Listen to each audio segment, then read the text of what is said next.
یعنی اللہ کا شکر ادا کرنا، اور کہتے جانا حتتن حتتن یعنی استغفر اللہ، ہم تمہاری خطاؤں سے درگزر کریں گے اور نیکوکاروں کو مزید فضل و کرم سے نوازیں گے.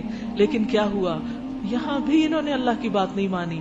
فبدل الذین ظلموا قولا غیر الذی قیل لهم، مگر جو بات کہی گئی تھی ظالموں نے اسے بدل کر کچھ اور کر دیا. آخرکار ہم نے ظلم کرنے والوں پر آسمان سے عذاب نازل کیا.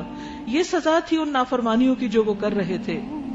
اس سے پتہ یہ چلتا ہے کہ جب کوئی قوم اللہ تعالیٰ کی باتوں کا مذاق اڑائے تو اللہ سبحانہ و تعالیٰ اس سے ناراض ہوتا ہے اور اس پر اپنا عذاب اتارتا ہے، جیسے بنی اسرائیل پر اترا.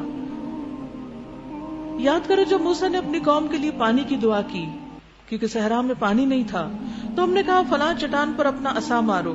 چنانچہ اس سے 12 چشمے پھوٹ نکلے اور ہر قبیلے نے جان لیا کہ کون سی جگہ اس کے پانی لینے کی ہے.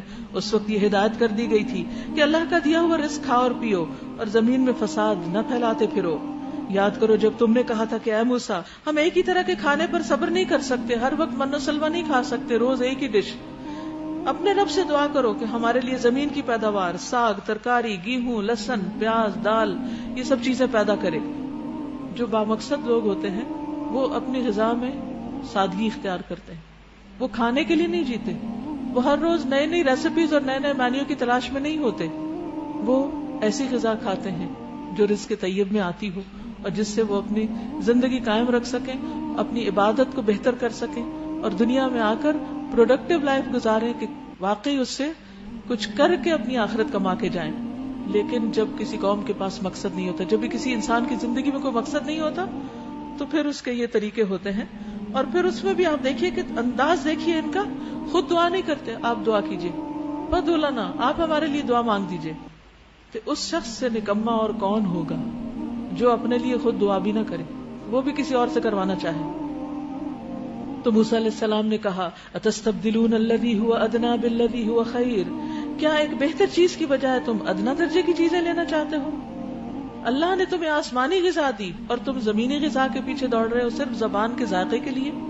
اچھا کسی شہری آبادی میں جا رہو، جو کچھ تم مانگتے ہو وہاں مل جائے گا، سبزی کی دکانوں میں سب کچھ ہے.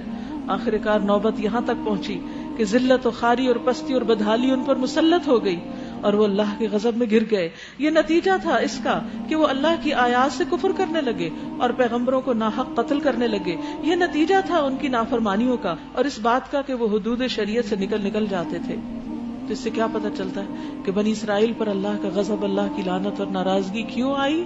کیونکہ انہوں نے اللہ تعالیٰ کے احکامات کو نہیں مانا، اللہ کی نعمتوں کا انکار کیا، اللہ تعالیٰ کے احسانات کی قدر نہیں کی.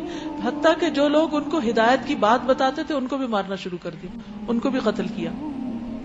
ان الذین آمنوا والذین ہادوا والنصارى والصابئین من آمن باللہ والیوم الآخر وعمل صالحا فلہم اجرہم عند ربہم ولا خوف علیہم ولا ہم یحزنون. یقین جانو بے شک وہ لوگ جو ایمان لائے اور وہ لوگ جو یہودی ہوئے یا عیسائی یا صابی، جو بھی ایمان لائے اللہ پر اور یوم آخرت پر اور نیک عمل کرے، ان کے لیے ان کا اجر ان کے رب کے پاس ہے اور ان کے لیے نہ کوئی خوف ہوگا اور نہ وہ غمگین ہوں گے. کیونکہ بنی اسرائیل نے یہ سمجھ رکھا تھا کہ وہ پیغمبروں کی اولاد ہیں، اس لیے وہ جو چاہیں کریں، ان کو کوئی نافرمانی نقصان نہیں دے گی. تو اللہ سبحانہ وتعالیٰ نے نجات کا کرائیٹیریا بتا دیا کہ اللہ کے ہاں کسی کی نجات، کسی کی بخشش اس بنا پر نہیں ہوگی کہ کون کس فیملی کا ہے، کس امت میں سے ہے، کس گروہ کا ہے، کیا نام ہے اس کا، کیا ذات ہے اس کی. نجات کے لیے کیا ضروری ہے؟ ایمان اور عمل صالح. ایک طرف ایمان ہو اور دوسری طرف اچھے اچھے کام بھی ہوں. من آمن باللہ والیوم الآخر وعمل صالحا فلہم اجرہم عند ربہم، تو ان کو ان کے رب کے نزدیک اجر ملے گا. اگر ایمان میں کوئی خلل ہوا یا نیک کام نہیں ہوئے تو پھر پکڑ ہو سکتی ہے. ایسے لوگوں کے لیے نہ کوئی خوف ہوگا اور نہ وہ غمگین ہوں گے. پھر چند باتیں مزید بنی اسرائیل کے بارے میں.